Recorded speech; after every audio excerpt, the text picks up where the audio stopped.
भाई दूज, मेरे सामने तो तुम उसे राधा बहन मत बोलो। मुझे तो यह गाली की तरह लगता है। मालती भड़क उठी। अगर उसने बिना कुछ पूछे अचानक आकर मुझे राखी बांध दी तो इसमें मेरा क्या कसूर है? मैंने तो इसे ऐसा करने के लिए नहीं कहा था। मोहन बाबू तकरीबन गिड़गिड़ाते हुए बोले। हाँ, इसमें तुम्हारा क्या कसूर? उस नीच जाति की राधा से तुमने नहीं तो क्या मैंने राधा बहन कहकर नाता जोड़ा था? रिश्ता जोड़ा था तो राखी तो वह बांधेगी ही। उसका मन रखने के लिए मैंने उसे राखी बंधवा भी ली। तो ऐसा कौन सा भूचाल आ गया जो तुम इतना बिगड़ रही हो? उंगली पकड़ते पकड़ते ही हाथ पकड़ते हैं ये लोग। आज राखी बांधी है तो कल को भाई दूज पर खाना खाने भी बुलाएगी। तुम्हें तो जानना ही पड़ेगा, आखिर रिश्ता जो जोड़ा है। मगर मैं तो ऐसे रिश्तों को निभा नहीं पाऊंगी। मालती ने अपने मन का सारा जहर उगल दिया। राधा अभी राखी बांध कर गई ही थी कि उसे याद आया कि वह मोहन बाबू को मिठाई खिलाना भूल गई थी। अपने घर से मिठाई लाकर वे खुशी खुशी मोहन बाबू के घर आ रही थी। मगर मोहन बाबू और उनकी बीवी मालती की आपस में हो रही बहस सुनकर उसके पैर ठिठक कर आंगन में ही रुक गए।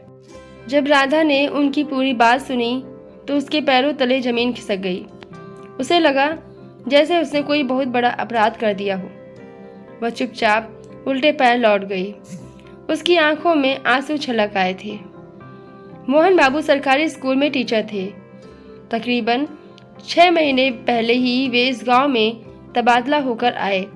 यह गांव शहर से काफ़ी दूर था, इसीलिए मजबूरन उन्होंने यहीं पर मकान किराए पर ले लिया। मोहन बाबू बहुत ही मिलनसार और अच्छे इंसान थे। वे बहुत जल्द ही गांव वालों से घुल मिल गए। गांव का हर आदमी उनकी इज्जत करता था क्योंकि वे छुआछूत, जात पात वगैरह दकियानूसी बातों को नहीं मानते थे। मोहन बाबू के मकान से कुछ ही दूरी पर राधा एक झोपड़ी नुमा मकान में रहती थी। उसका लड़का मोहन बाबू के स्कूल में पढ़ता था। राधा थी तो विधवा, मगर मजदूरी करके वह अपने बेटे को पढ़ाना चाहती थी। उसी पर उसकी जिंदगी की सारी उम्मीदें टिकी हुई थीं। इसीलिए वह समय समय पर स्कूल आकर उसकी पढ़ाई लिखाई के बारे में पूछती रहती। उसके बेटे के चलते ही मोहन बाबू की उससे जान पहचान थी। मोहन बाबू भी राधा के बेटे को चाहते थे क्योंकि वह पढ़ने लिखने में तेज था। इसीलिए वे खुद उसके बेटे पर ज़्यादा ध्यान देते थे। राधा जब भी स्कूल आती उनसे ही मिलती और अपने बेटे के बारे में ढेर सारी बातें करती।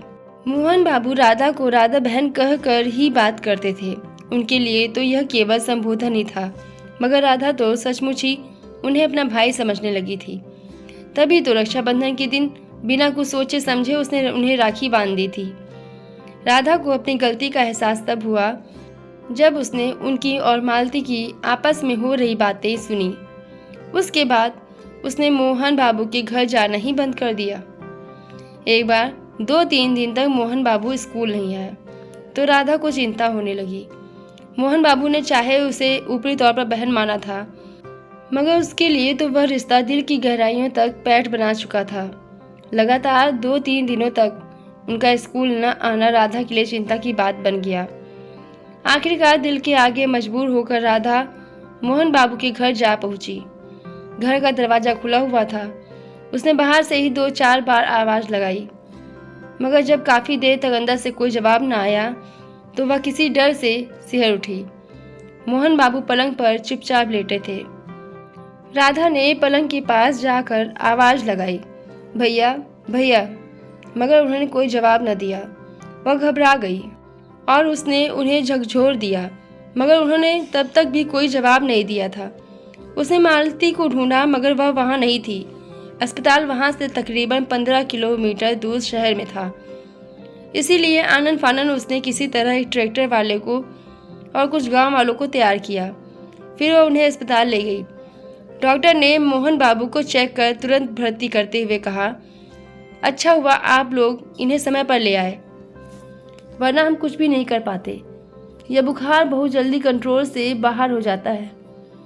अब तो मोहन भैया ठीक हो जाएंगे ना? राधा ने आंखों में आंसू लाते हुए डॉक्टर से पूछा। जब तक इन्हें होश नहीं आता हम कुछ कह नहीं सकते, मगर मेरा मन इतना ज़रूर कहता है कि आप जैसी बहन के होते हुए इन्हें कुछ नहीं हो सकता, डॉक्टर ने मुस्कुराते हुए कहा। मोहन बाबू पलंग पर चुपचाप लेटे थे। उनकी दवा दारू लगातार चल रही थी, मगर अभी तक उन्हें होश नहीं आया था। राधा उनके पलंग के पास चुपचाप बैठी थी। रह रहकर न जाने क्यों उसकी आंखों में आंसू छलक जाते थे।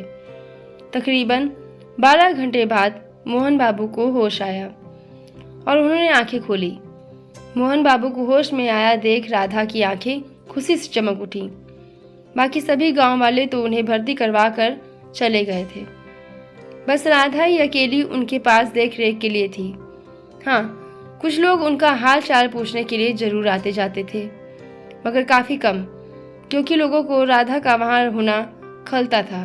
दवाएं देने व मोहन बाबू की देख रेख की जिम्मेदारी राधा बखूबी निभा रही थी। समय समय पर दवाएं देना वह कभी नहीं चूकती थी। मोहन बाबू के मैले पसीने से सने कपड़े धोने में राधा को जरा भी संकोच न होता। उसे खुद के भोजन का तो ध्यान न रहता, मगर उन्हें डॉक्टर की सलाह के मुताबिक भोजन लाकर जरूर खिलाती।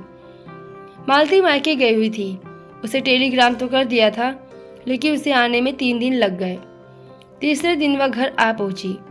जब मालती अस्पताल आई तो राधा मोहन बाबू के पलंग के पास बैठी हुई थी। मोहन बाबू खाना खा रहे थे। उसे देखते ही उनके हाथ मानो थम से गए। मालती को देखते ही राधा उठ खड़ी हुई और उसके पास आकर बोली, भाभी अब आप अपनी जिम्मेदारी निभाइए। राधा जाने के लिए पलटी, मगर फिर वह एक पल के लिए रुककर बोली, और हाँ, मैंने इन्हें अपने घर का खाना नहीं खिलाया है। होटल से लाकर खाना खिलाना तो मेरी मजबूरी थी। हो सके तो इसके लिए मुझे माफ़ कर देना। मालती बस हैरान सी खड़ी होकर उसे जाते हुए देखती रह गई, मगर कुछ बोल नहीं पाई।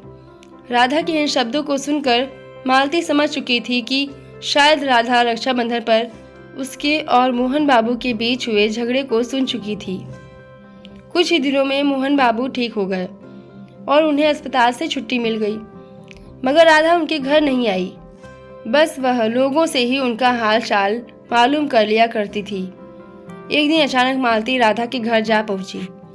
राधा कुछ चौंकी सी गई। बैठने के लिए नहीं कहोगी राधा बहन? मालती ने ही चुप्पी तोड़ी। हाँ हाँ बैठो भाभी, राधा ने हिचकिचाते हुए कहा और चारपाई बिछा दी। कल भाई दूज है। हमारे यहाँ तो बहनें इस दिन अपने घर भैया भाभी को भोजन के लिए बुलाती हैं। क्या तुम्हारे यहाँ ऐसा रिवाज नहीं है? है तो, मगर कुछ नहीं। हमें और शर्मिंदा मत करो। हम दोनों कल तुम्हारे यहाँ खाना खाने आएंगे। मालती ने कुछ शर्मिंदा होकर कहा। राधा की आंखें खुशी से नम हो गईं। उसे आज लग रहा था कि मोहन बाबू को भाई बनाकर उसने कोई गलती नहीं की।